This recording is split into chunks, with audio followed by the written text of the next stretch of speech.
Hi friends, అందరు ఎలా ఉన్నారు? Welcome to Tanvi kitchen blogs. ఈరోజు రెసిపీ వచ్చేసి మామిడికాయ మాగాయ చట్నీ, ఇంకో మ్యాంగో చట్నీ అయితే చూపిస్తున్నాను మీకు. ఈ చట్నీ అయితే చాలా బాగుంటుంది. నార్మల్ చట్నీ కన్నా కూడా చాలా బాగుంటుంది. నార్మల్ చట్నీ లాగానే 1 ఇయర్ నుంచి 2 ఇయర్స్ వరకు కూడా నిల్వ ఉంటుంది ఈ చట్నీ అనేది.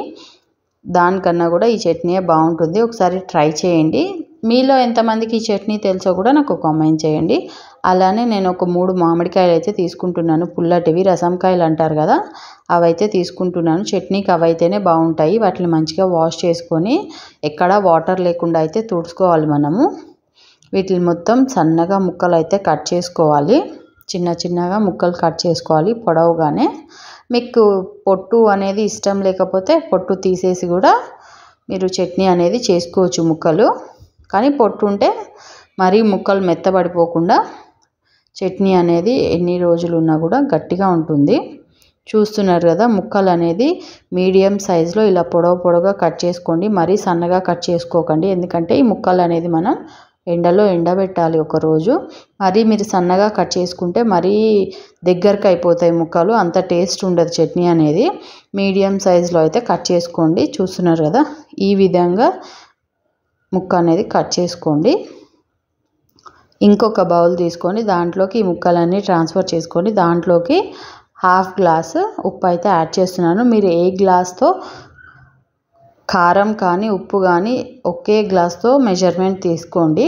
1 గ్లాస్ కారం యాడ్ చేస్తే 1 గ్లాసు ఉప్పు అయితే యాడ్ చేయాలి. దీంట్లోకి నేను 1/2 గ్లాసు ఉప్పు యాడ్ చేసి దాంట్లోకి కొంచెం పసుపు యాడ్ చేసి ముక్కలకి అంతా పట్టే వరకు కలుపుకొని దీన్ని అయితే ఒక ప్లాస్టిక్ బాక్స్లో అయితే యాడ్ చేసుకొని దీన్ని అయితే మనం 2 డేస్ ఆ ముక్కలు అనేది అలానే ఉంచాలి.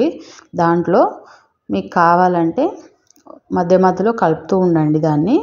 సో చూస్తున్నారు కదా, 2 డేస్ తర్వాత ముక్కలు అనేది మెత్తబడిపోయి దాంట్లోంచి వాటర్ అంతా బయటకు వస్తుంది. మనం ఉప్పు పసుపు కలిపాం కాబట్టి.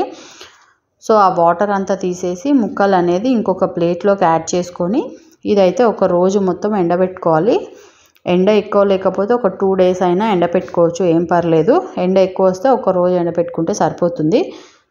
చూస్తున్నారు కదా, ఈ విధంగా ఎండాలి ముక్కలు అనేది. ఇంతకన్నా ఎక్కువ అయితే ఎండద్దు, గట్టిగా అయిపోతుంది చట్నీ అనేది. ముక్కలు అంతా సాఫ్ట్ ఉండవు మనకి. ఈ ముక్కల్ని మనం ముందుగా పెట్టుకున్న మ్యాంగో రసం ఉంది కదా, దాంట్లో అయితే వేసేసుకోవటమే సేమ్ బాక్స్లో. ముక్కలకి ఆ ఉప్పు పసుపు వాటర్ పట్టేలాగా కలుపుకొని దాంట్లోకి నేను 1 గ్లాసు కారం అయితే యాడ్ చేస్తున్నాను. ఏ గ్లాస్తో ఉప్పు అయితే తీసుకున్నానో ఆ గ్లాస్తోనే కారం అయితే 1 గ్లాస్ యాడ్ చేస్తున్నాను. అలానే ఇంకొక 1/2 గ్లాసు సాల్ట్ నేను ముందు యాడ్ చేశాను కాబట్టి ఇప్పుడు ఇంకో 1/2 గ్లాస్ అయితే ఇప్పుడు యాడ్ చేస్తున్నాను.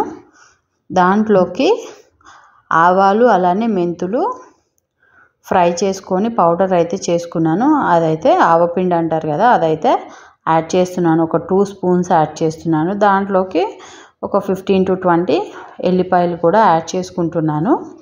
దాంట్లోకి ముక్క మునిగే వరకు మనం ఆయిల్ అనేది వేసుకోవాలి. అది కూడా పల్లి నూనె అయితే యాడ్ చేసుకోండి. శనగ నూనె అంటారు కదా, అదైతే యాడ్ చేసుకోండి. చట్నీలో అదే నూనె బాగుంటుంది. చూస్తున్నారు కదా చట్నీ అనేది ఎంత బాగుందో.